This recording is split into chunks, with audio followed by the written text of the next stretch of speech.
Okay, disclaimer, I literally had to record this 3 times because I keep saying my ex's name in these videos and I cannot say his name. So I'm gonna try this again for the 3rd time.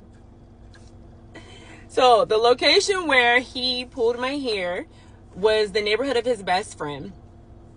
His best friend, and also his high school friends lived in the area, and his aunt and uncle lived across the street. So we were always over there, super close-knit neighborhood, family atmosphere. And so we were just always over there. He ended up moving in there, and I think it's because his brother broke up with his girlfriend or something. So that's why he ended up moving in with his friends and friends' family. We're always over there. The times when he didn't have a job, we were home because everybody else had a job. The parents obviously had jobs. They owned their own business. His best friend, his best friend's brother, like they all had jobs. So nobody was at the house during the day. It was just me and him the majority of the time at the house during the day on the weekdays, right? And that left opportunities to do like a whole bunch of crap. Everything is like mushed together in my brain of what, like, this happened on this day, that happened on this day, this happened on that day. I just know I have like so many bad like memories in that house. Like when I think about that house, I'm not gonna say the house, when I think about that bedroom that we stayed in, it makes me sick to my stomach. There were several times when nobody was there. He would get upset about something that he didn't like that I did, whether it be social media, whether it be talking to my friends, whether it be telling my friends something that happened between me and him, not liking the way that I spoke to him, having an attitude, whatever. So there are many times in that situation, in that house or in that bedroom where things blew up. My phone was a huge thing in our relationship. I had I think it was like one of those, it wasn't an iPod. What it was, the little tiny, it wasn't an iPhone. Was it an iPod? I don't know. Maybe it was an iPod. I don't know. I had one of those and he didn't like what he saw on it. Now, I'm going to be clear. During this time, I was not talking to anybody else. I was not texting anybody else. I was not doing anything appropriate on my phone. I wasn't doing anything inappropriate on my phone while we were dating that would warrant anybody to get angry. So he didn't like whatever I did on my little iPod, whatever it was. He didn't like what he saw. He took it.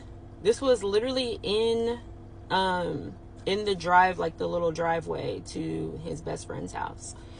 He took it, he slammed it on the ground, and he stomped on it probably about 3 or 4 times.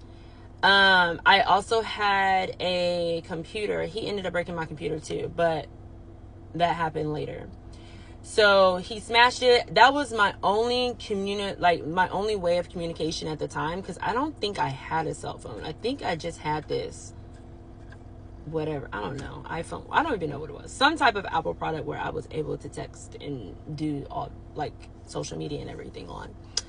And he smashed it with his foot.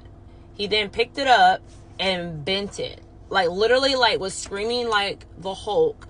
Took it and bent it to make sure that I saw that he was tearing up my shit. There were a lot of situations like that at that house. I will say it's a little bit murky between when we were dating and when we were married, because we got married so quickly. So all of this is gonna kind of lead into the whole marriage thing. I just wanted to give you guys a little bit of the red flags and stuff that I saw prior to us getting married, because like I said, it was not all roses. So the end of 2009, his mother passed away unexpectedly. She was fine. We saw her on a regular basis. He has younger siblings, so she was fine. Beautiful woman, so caring, so loving, so selfless, so generous, so genuine. When she passed, it was hard on all of us. Clearly, it was harder on her children. It was really hard on my ex, and I get it now.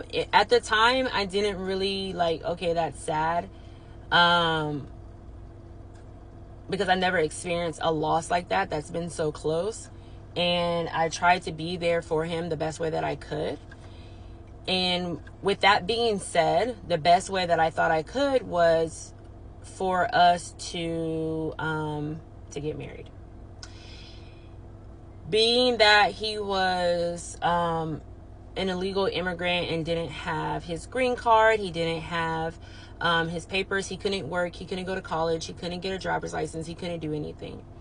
And because he had his younger siblings and the mother just passed, he wanted to take care of his younger siblings.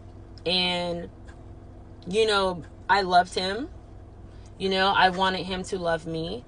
And so I agreed, to help him take care of his younger siblings.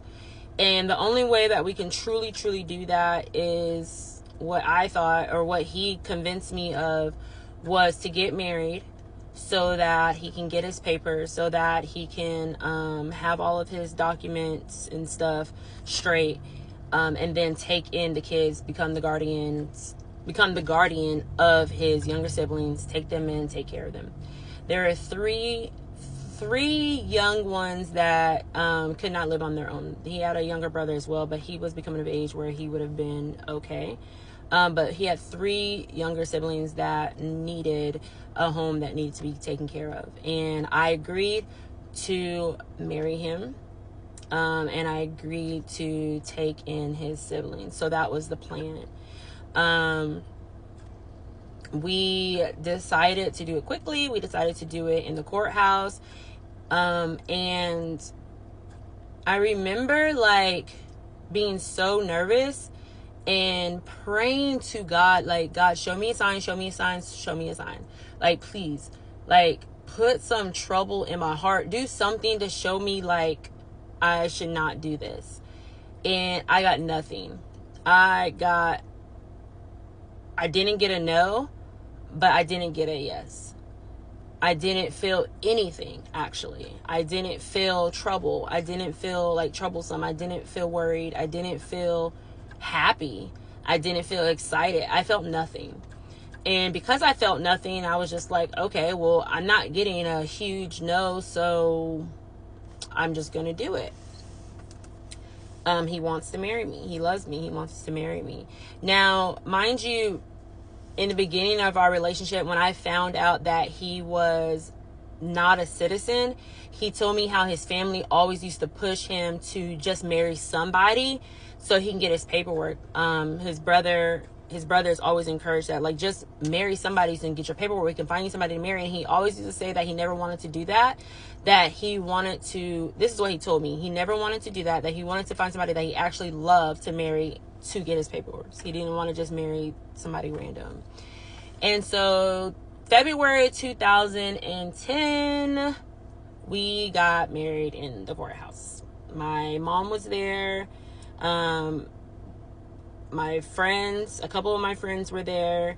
His friends were there. We got married in the courthouse. And that started a whole different little chapter of our relationship. So stay tuned.